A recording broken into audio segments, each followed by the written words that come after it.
So we were asked about process, so we're going to talk about...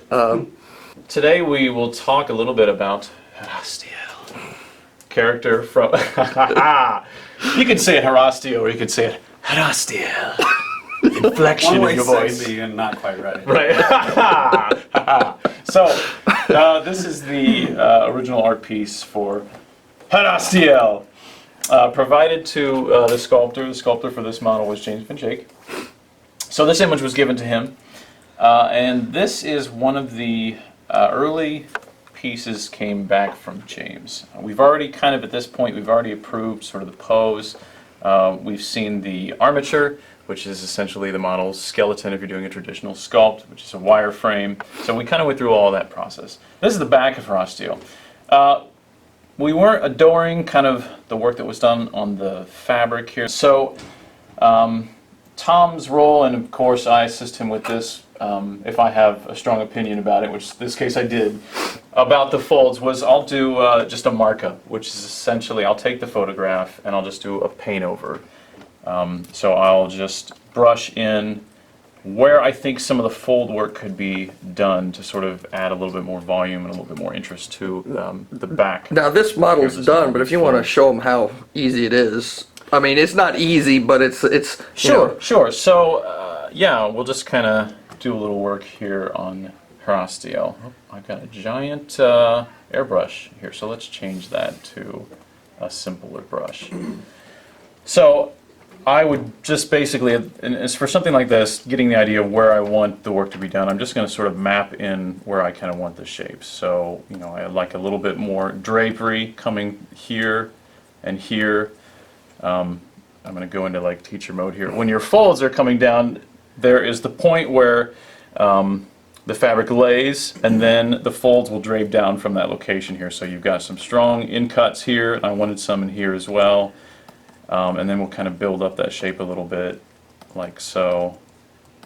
The shadowy areas here will, of course, indicate to James that those are the shapes that need to be cut into, like that.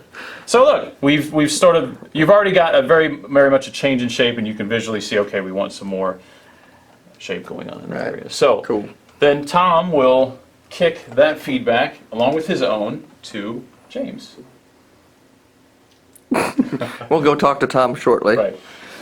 So and James will make said feedback, and we'll show you what the model actually looks like. Here's another example that had a bit more work done to it. This is the Naga boss. you just saw this in an update. Right. Right. We have fun here. So this is, of course, the art, and then here was the original submission from the character, from the sculptor. So we have some knife shapes here going on, but she's missing some of the detail work, and there was some shape work sort of to her head, her upper body a little bit. Just some things that we wanted to see done to kind of improve her. So this one got a pretty substantial... During this phase, when we get a sculpt in, we all tend to kind of look at it, and obviously Tom and Keith provide the most feedback because they know the most about it. But Kenny and I do say things like, "That's like the smoothest tail ever. How is paint gonna stay on that tail?" And just in general, if we like something, if we don't like it, because the consumer, they may or may not know how a fold lays, but they know what looks good. Correct. Yeah, so, you know, some of the things we talked about, you know, longer, sharper, you know, fingers. We wanted some more gills. The shape of the face, I sort of restructured a little bit to kind of show him what I'm looking for.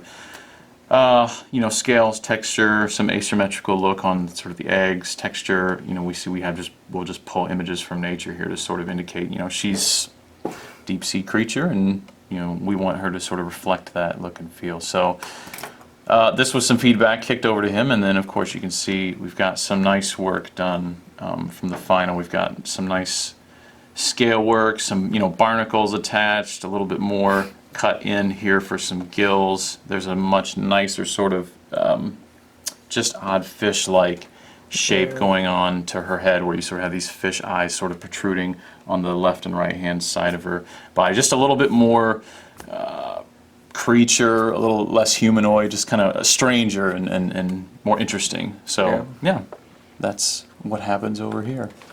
All right, so as Keith said, one of the first things we do when we get a new sculpt is he does concept art, sends it off. We send it off to the sculptor. But one of the things I do, especially for creatures like Herostio, where he's not a traditional man-sized character, even though he happens to be humanoid, is I create a kind of a scale reference chart. This is a 1-to-1 ratio picture of Herostio with the estimation of how tall we want him to be, and that allows the sculptor to have something to go by because he's posed, and it's sometimes hard to determine how tall he would be fully upright, but the sculptor can work out his armature based on this.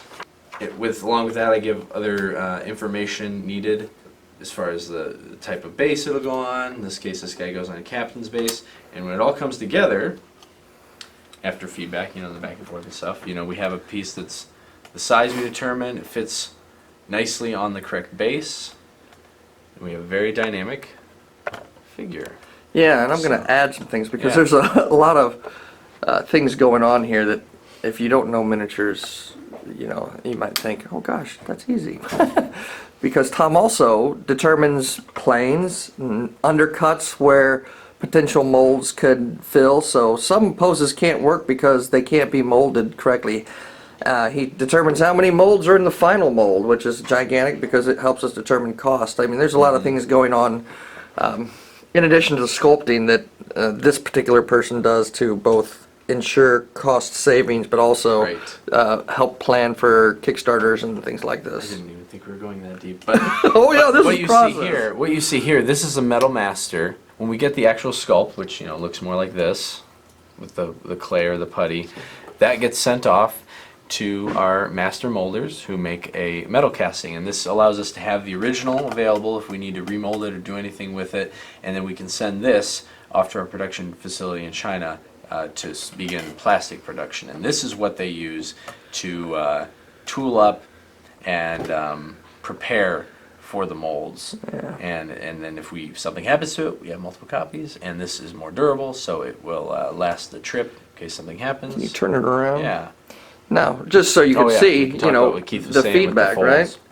So yeah, the original figure, I don't remember if he had it over there, but it was this part right here was just very flat, and actually this was pretty flat Yeah, too. it It was was. basically just a solid coat with no give, but now you can see the articulation going on where he's twisting and turning so fast and with force. There's a lot of build up here, and then you can see the cloak starting to whip around the body that way as well. And I think we added a lot more tears and rips, Yeah. just to make them look more And, sinister and and fallen. is this the guy also that when we, I don't think it was in any of the feedback, but when we received the sculpt at a certain point, we felt that front arm was a little too Yeah. long, and so we ended up shortening that front We arm. adjusted the hand. It looked a little bit more like a I don't know, Transformer. yeah, it was a little more mechanical looking and large and long. So we had that adjusted to, brought the hand size down a little bit to make it Yeah. look more like he had these bulky big bracers on, Yeah. rather than a prosthetic arm, if you will. Right. So All right. So that's when a independent contractor does a sculpt Right. for us, and we have 15 sculptors that work for us sounds around about that. right? Yeah. So, and they're all working on miniatures, and then at the same time, Tom is sculpting. Yeah. I got a couple here. None in the super early stages at the moment, but this is a hero sculpt completed. I just have to tab it and send this to mold. I might have to cut the arms off, but I'm going to try and avoid that if I can. Yeah. And what he means by tab it is put it on a tab so Oh, that gosh. when it's mastered, it has a tab that works for everybody. And it, again, it's designed to fit in the base, but the Right. tab is what, will hold it into the base and Yeah. give some purchase for the glue so the figure will stay all together. This is a big figure. These are much trickier, as Who you is saw. this, Tom? This is Taraxis. Does he have a title? Lord of the Fireborn, maybe? Something like that. Just demon He's lord. a big boss. He's the boss of the Fireborn. So That's all. this guy, I'm doing it all in Fimo as normal. There's a couple parts. You see some of these different colors. This is sculpted with putty after the fact. So I sculpted as much as I could with the Fimo, but he's very large, and in order to make sure I could retain stuff without putting my finger on his face or something, I went ahead and baked it, and then added some of these extra details, and now we're adding on the remaining parts as well. Here's his staff. Oh yeah. It's cool. Slash club. So yeah, the next phase here, I'll be finishing up his back, coming around there, and then touching this, and then he'll be done. Yeah, And then this yeah. guy will be in lots of pieces Yeah. to be able to master him properly. Well, I mean, It's gonna be whether you know it or amazing. not, I mean, Horace what? How many pieces? He actually 4 or is only 5? 4. Yeah, only So, 4. That might increase to 5. I suspect when with the they, plastics. 5 or 6 when it's in plastic. They tend to have to cut it a little more, but this is myth, and everything will be Put like I said, together. put together, pre-assembled. Yep. So we wanted to show Cyclops World Boss. I remember coming over and being super excited, and all of us were huddled around Tom's computer, and sometimes the feedback is just that, and then they figure out what to do. But we saw it, and we were like, man, it just doesn't seem quite right. The horns didn't look right, but the face looked really not quite right. We liked, obviously, the rest of the legs and the torso. It's a bit too humanoid, I think. Yeah. We just, we wanted something a little bit more Yeah, like a monster. yeah, I recall saying that I don't see. It almost looked like he had 2 eyes and a nose as opposed to a single eye because of the way that the brow was sculpted. And so we made a lot of verbal comments on this, and then Tom and Keith did their magic, and what you see at the end is just completely different. Yeah, so Dennis Zarnowski sculpted this. He's an awesome sculptor. He's done all of our Ultra Bosses at this point. And for this figure, we had concept art, but we basically gave him what you saw in the Kickstarter, which was fairly loose. Anything done in the Kickstarter is just, who knows what you're going to get towards the end of it. And he knew that one of the inspirations for this was Yes. the Harryhausen Cyclops, Yes. which you can probably very well see that this head. I mean, it's different, but it's very much in that vein, but with some of the added spikes and stuff. And we wanted it to be a lot more myth-like, which tends to be a little more stylistic and fun, and not so, I guess, realistic looking in a way. And so this is what he did. I think it was a great try Yeah, for great. what he thought we I were agree. going for, but we wanted to push him to do. There's a couple more shots. Oh, there, yeah, he pushed that. This is where you can really see as the brow comes down, where Brian was saying that it does almost look like 2 eyes. And this is what we ended up with, which you've seen. We open up the eye a lot more.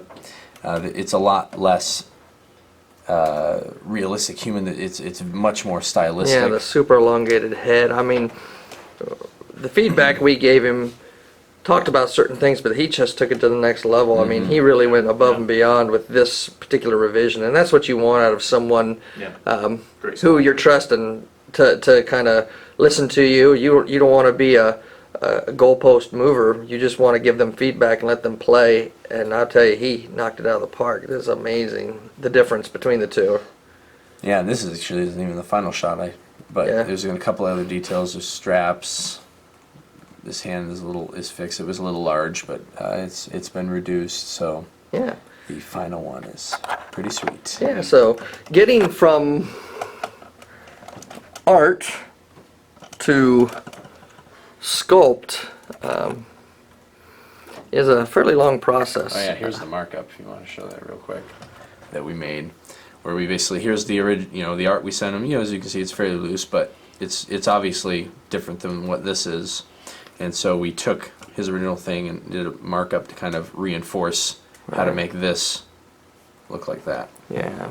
Yeah, I mean, some miniatures are easy to get feedback on, and they come in right the first time. All of Tom's come in right the first time. That's right. We have the good fortune that being Tom right here, he can just, I've seen Traxxas many times now along the way, and so Right. I can see it right now. Yeah, and so the nice part about having a sculptor in-house, especially in this particular situation, is the feedback is instantaneous. But the process of taking a sculpt from art to finished is a long process, and we are all involved in it in various steps of the way. But certainly Keith and Tom are the shining stars in this particular portion of MegaCon Games